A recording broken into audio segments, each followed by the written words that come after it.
Well, we're down to the power test now, so it's all plugged in. This is the, obviously the lead. You turn her on. So you can sort of, even looking at the curtains, and give you an idea. And that's at its lowest speed.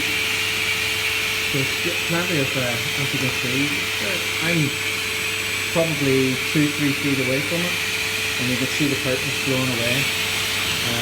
There's my closers.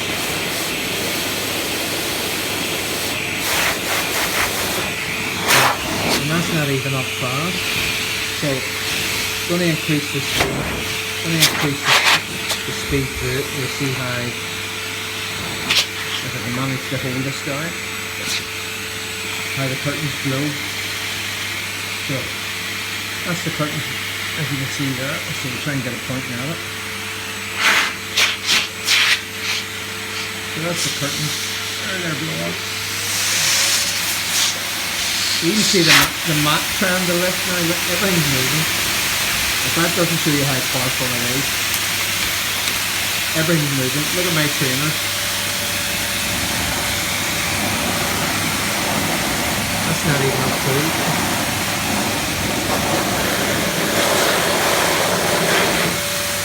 You can see it. Thought it was going to blow the chain, but obviously not. Try and move one of them out of the way. There you go.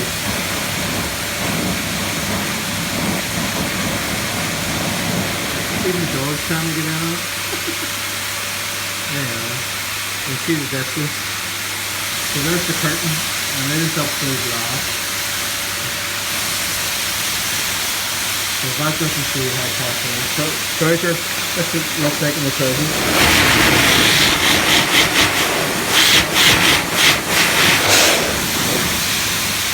Gotta say, I love it. And as soon as the air increases, the hose gets longer. Will you see this? Look at that. See how long it is? Now watch when I turn it off. Watch when I turn it off. Shrinks right up. Absolutely brilliant. Guys, this is amazing. Yeah. If you're looking for one, I would definitely get one. I highly recommend it. I'm looking forward to using this on the bike. I actually have to go out and wash it now if I can get into the garage. So thanks for watching.